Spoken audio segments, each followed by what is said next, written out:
하나님을 알아가는 예배, 월요 찬양 예배 노인간 워십에 오신 여러분들을 환영하고 축복합니다. 우리 같이 말씀 보시겠습니다. 시편 51편 10절에서부터 19절의 말씀입니다.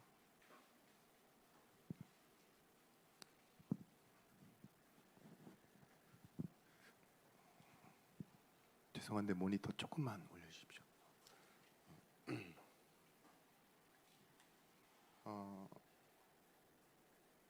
시편이잖아요. 그래서 제가 10절에서부터 19절까지 봉독하여 드리겠습니다. 눈으로 보시고 귀로 같이 들어주시고 읽어주시는 시간 되셨으면 좋겠습니다. 제가 조용히 봉독드리겠습니다. 하나님이여, 내 속에 정한 마음을 창조하시고 내 안에 정직한 영을 새롭게 하소서. 나를 주 앞에서 쫓아내지 마시며 주의 성령을 내게서 거두지 마소서. 주의 구원의 즐거움을 내게 회복시켜 주시고 자원하는 심령을 주사 나를 붙드소서. 그리하면 내가 범죄자에게 주의 도를 가르치리니 죄인들이 주께 돌아오리이다. 하나님이여, 나의 구원의 하나님이여, 피 흘린 죄에서 나를 건지소서. 내 혀가 주의 의를 높이 노래하리이다. 주여, 내 입술을 열어주소서. 내 입이 주를 찬송하여 전파하리이다. 주께서는 제사를 기뻐하지 아니하시나니 그렇지 아니하면 내가 드렸을 것이라. 주는 번제를 기뻐하지 아니하시나이다. 하나님께서 구하시는 제사는 상한 심령이라. 하나님이여, 상하고 통회하는 마음을 주께서 멸시하지 아니하시리이다. 주의 은택으로 시온의 선을 행하시고 예루살렘에 성을 쌓으소서. 그때 주께서 의로운 제사와 번제와 온전한 번제를 기뻐하시리니 그때에 그들이 숫소를 주의 제단에 드리리이다. 아멘. 시편 150편 중에 73편을 다윗이 썼다고 하죠. 지난주에도 이 시편을 가지고 말씀을 나눴고, 그 전주에도 다윗이 목자로 따랐던 그 왕 대신 하나님에 대한 설명을 가지고 오늘 이렇게 말씀의 흐름을 따라왔습니다. 시편 51편 보시면요, 맨 위에 이렇게 나와 있습니다. 주제에 다윗의 시, 인도자를 따라 부르는 노래. 다윗이 밧세바와 동침한 후 선지자 나단이 그에게 왔을 때. 여러분, 다윗 모르시는 분 거의 없으시잖아요. 저각각 어느 정도 정보의 차이는 있겠지만, 그죠? 깊이의 차이는 있고. 근데 저는 이 시편의 이 51편을 보면서 어떻게 죄를 짓고 하나님 앞에 시를 쓰고 고백을 하게 됐을까, 그런 생각이 들더라고요. 여러분들은 여러분 자신을 어떻다라고 정의하시고 생각하십니까? 다윗이 어떻다라고는 알고 있는 정보를 얘기할 수 있겠지만, 만약에 여러분들이 다윗이라면 나는 어떻다라고 얘기하실래요? 이렇게 죄 짓고도 시를 쓰고 기도하고 하나님께 다시 찬양하겠다고 말할 수 있겠습니까? 말씀을 준비하면서 저는 제 자신을 한번 생각해 봤습니다. 나는 이렇다 할 그런 자의식이 나에겐 과연 뭐가 있을까? 일단 여러분들, 세상의 기준인 여러 가지 기준이 있겠지만, 키 몇, 몸무게 몇, 자세한 내용은 말씀 안 드리겠습니다. MBTI, INFJ, 이런 직업은 목사. 근데 목사라는 사람들이 다 똑같지는 않잖아요. 좀 다른 저의 모습은 뭐가 있을까 고민해보니, 오늘 처음 보시는 분도 계시겠지만 오래전에 저를 보셨던 분도 계실 거예요. 이 노인과 너십에서 그때 저를 제가 제 자신에게 붙인 별명이에요. 수련회에서 뭐라 했냐? 말씀을 이렇게 받았는데 숨겨진 자, 그리고 뭐 많잖아요. 이 예비된 자, 남은 자, 이 말씀 딱 들었을 때 엉뚱하게도 제가 그래, 나는 스페어 타이어처럼 살아야 되겠다. 에멀전시 타이어 아시죠? 사고 날 때만 튀어나오는, 전문용어로 땜빵이라고 그러죠. 그런 사람이 될 줄은 몰랐어요. 그리고 그때는 괜찮다고 생각했어요. 그래, 내가 진짜 필요할 때 쓰임받는 사람 돼야지. 근데 이걸 제가 이렇게 설교 때 여러분들에게 마치 고백처럼 얘기하면 마음이 아주 편한데, 누군가가 저한테 그렇게 얘기하면 되게 기분 나쁘더라고요. 자존감이 엄청 떨어지는 것 같고, 좀 나를 무시하는 것 같고, 그런 때가 있었습니다. 막 꾸미는 건 좋아하는데 남들한테는 보여주기 싫은 그런 이상한 면도 저한테 있어요. 좀 깊게 저의 장점, 단점, 여러 가지들이 합쳐져서 제 경험이고 제 과거니까 나중 가서는 제가 그렇게 얘기하겠죠. 나는 이렇다, 나는 이래 라고 말할 수 있는 자의식이 있지 않을까요? 저는 남들이 뭐라 하는 저의 모습을 두고 저라고 생각하지 않습니다. 왜냐? 예배하고 기도하고 찬양할 때마다 하나님의 말씀에서 말하는 내가, 앞으로 걸어가야 할 방향 속에 내가 아직 완성되어지지 않았어도 그 과정을 겪는 내가 나지, 하나님이 보시는 내가 나지 라는 생각 때문에 그렇습니다. 우리가 한번 생각해 보시고 이 말씀과 예배 가운데서 나눴으면 하는 것이 무엇이냐? 계속 말씀드렸던 자의식이에요. 나는 나를 뭐라고 생각하는가? 그런데 어떠한 기준과 어떠한 범위에서 생각해야 되느냐? 복음과 하나님의 말씀 속에서 찾아진 나, 정리되어져 가는 나, 그게 나의 자의식이 되어야 됩니다. 바울이 자신을 소개할 때 이력에서는 이렇게 얘기했죠. 나는 베냐민 지파요, 로마 시민권을 가진 자요, 가마리엘 문화요, 바리새인이요. 남들이 가지고 있는 그 이력을 얘기해요. 근데 그게 나라고 얘기하지는 않습니다. 바울이 초기에 자신을 뭐라고 얘기하냐? 고린도에서 에베소로 편지를 쓸 때 나는 성도 중에 가장 작은 자입니다. 사도 중에 가장 작은 자입니다. 중기죠. 에베소에서 편지를 있을 때죠. 그때는 사도라고 말하지 않고 성도 중에 지극히 작은 자라고 말합니다. 나중에 맨 마지막 바울의 사역이 끝나갈 때쯤 디모데 전서에서는 바울 자신이 자신을 보고 뭐라고 고백하느냐? 성도들 앞에서 나는 죄인 중에 괴수요라고 얘기해요. 왜 더 큰 은혜를 받았고 하나님이 하시는 역사를 봤는데 왜 바울은 자신을 소개하기를 더 낮아지고 더 쪼그라든 모습으로 그렇게 소개할 수 있었을까요? 저는 이렇게 생각합니다. 하나님의 능력이 그만큼 완전하기 때문에 내가 하지 않아도 하나님은 모든 것을 이루시기 때문에 그것을 더 말하기 위해 하나님의 영광이 더 나타나야 하기에 나는 작아져도 된다 라고 고백했던 게 아닐까요? 오늘 이 시편에 51편을 쓰기 전 다윗의 모습을 생각해보면 우리가 그림 그리고 이상하는 멋진 다윗의 모습이 그려집니다.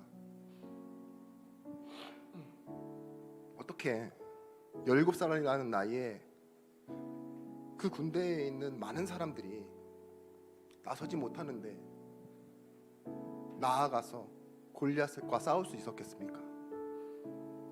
그리고 한 번이지만 그 승리 후에 다윗의 마음속에 나는 이렇다 라는 마음이 어떻게 정리되어졌을까요?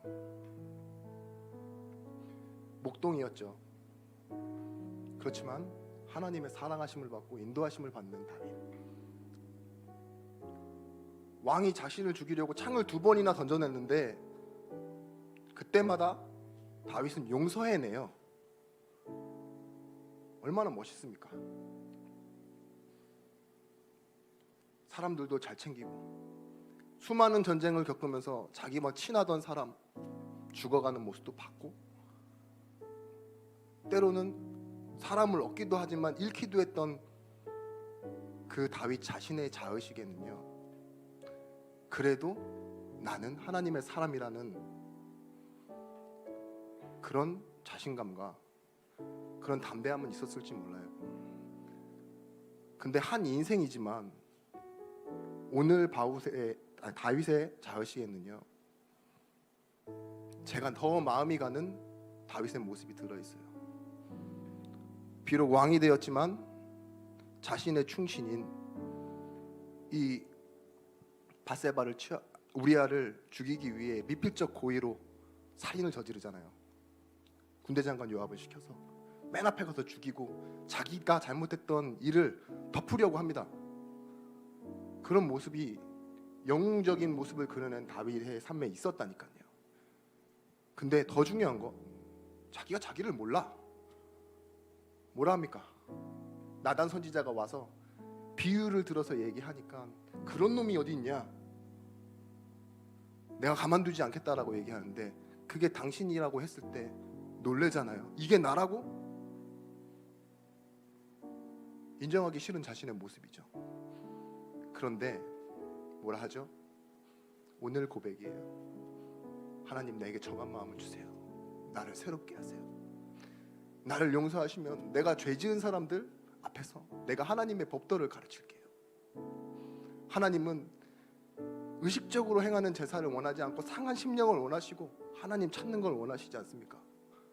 제가 왜 저 앞에 말씀드린 다윗보다 2번째 말씀드린 다윗이 마음에 와닿느냐? 저 같으니까, 제 모습 같으니까. 하나님 보시기에도 저는 2번째 모습의 다윗이 더 마음에 와닿을 것 같아요. 왜냐? 지금 다윗은요, 영웅적인 모습이나 스스로 용서하는 모습이 아닌 그리스도 아니면 내 문제 해결 안 됩니다라고 와서 무릎 꿇으니까 그 모습이 아닐까요?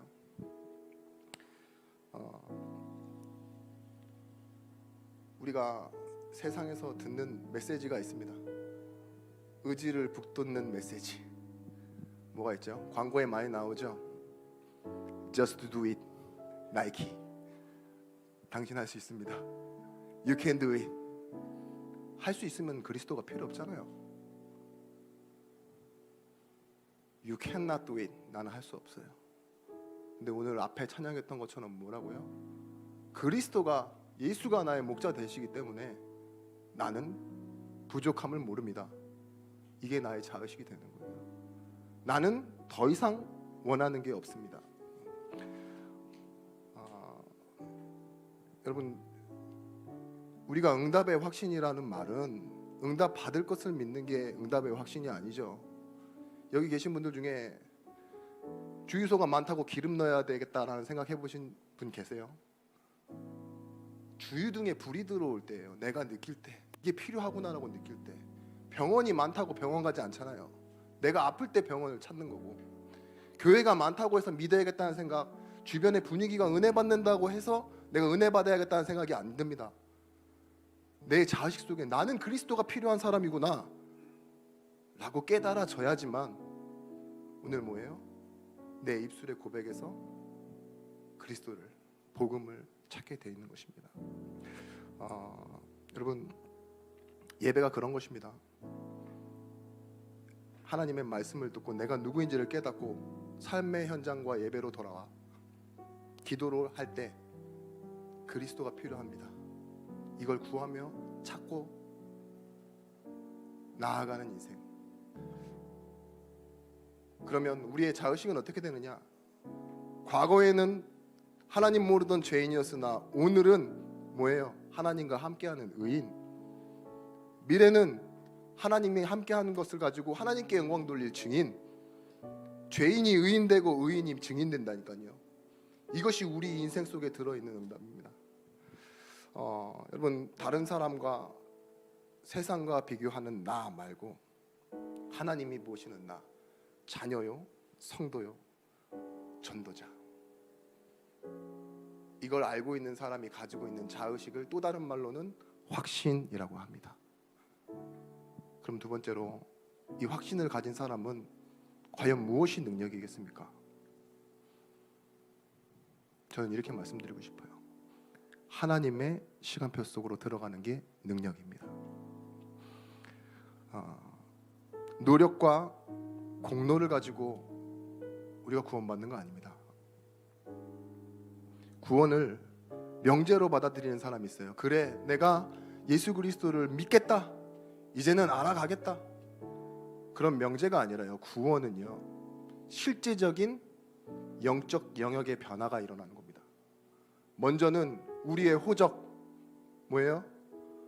지금 이 땅에 살지만 본향이 천국이 되어져 가는 거예요. 어떤 연합이 일어나느냐, 내 인생과 그리스도께서 행하신 일들의 역사가 연합되어져요. 그래서 죄인이었던 나는 그리스도께서 죽으신 그 십자가의 죽음에 연합해서 나도 죽고 사는 것, 지금 이 땅은 살지만 그리스도께서 그 부활하신 그 부활과 내 인생이 연합돼서요, 이제는 영원한 시간표로 우리가 들어가는 것입니다.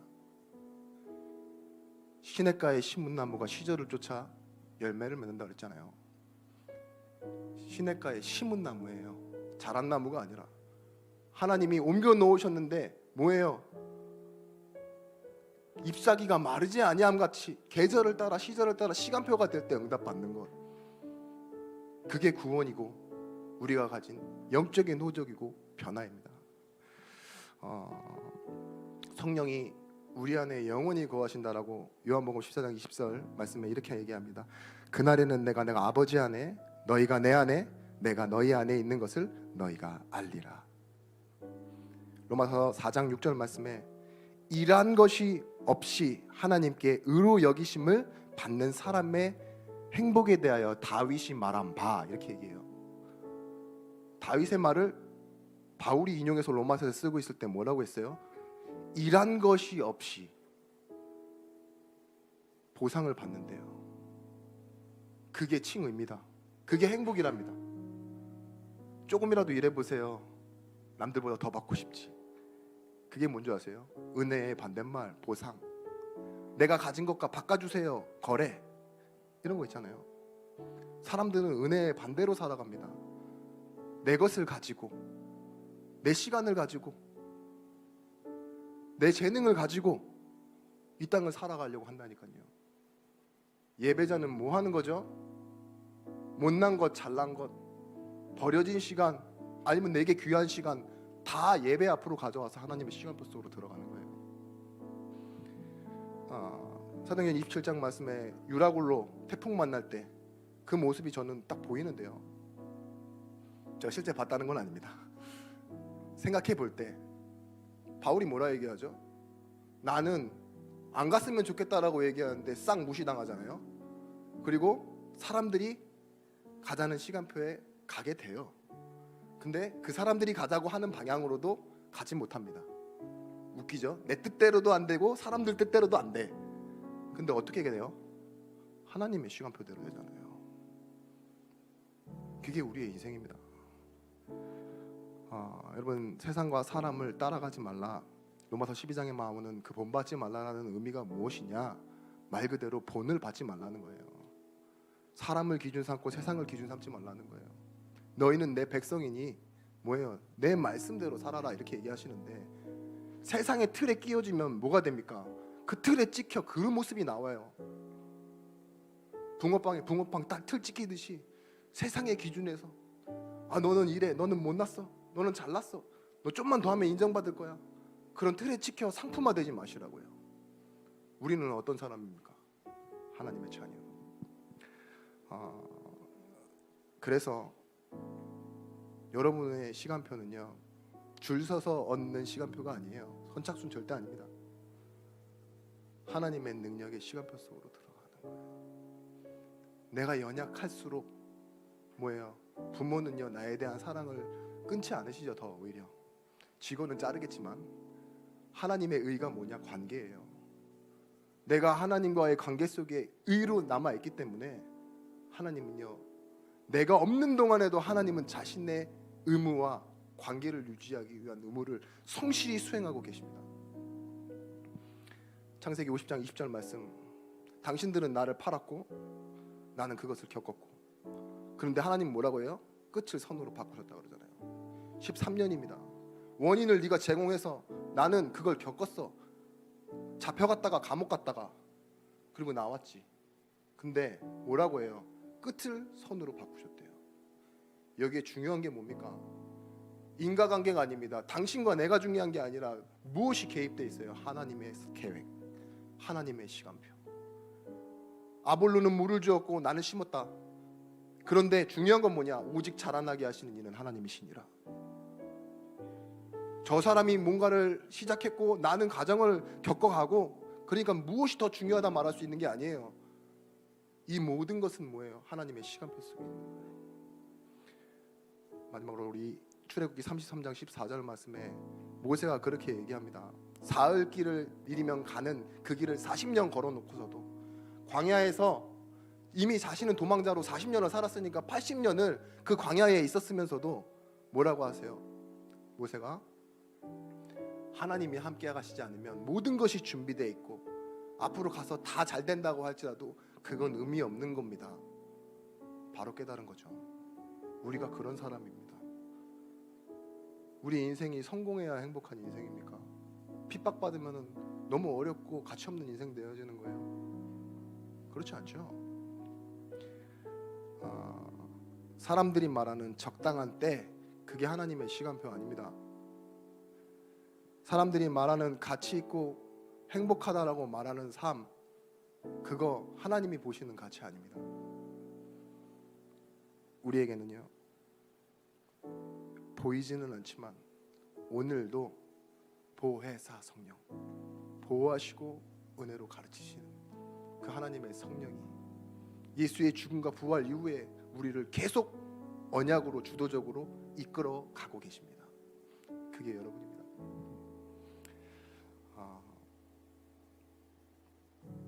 하나님은요 여러분들을 포기하지 않으세요. 그 증거가 뭐냐? 십자가입니다.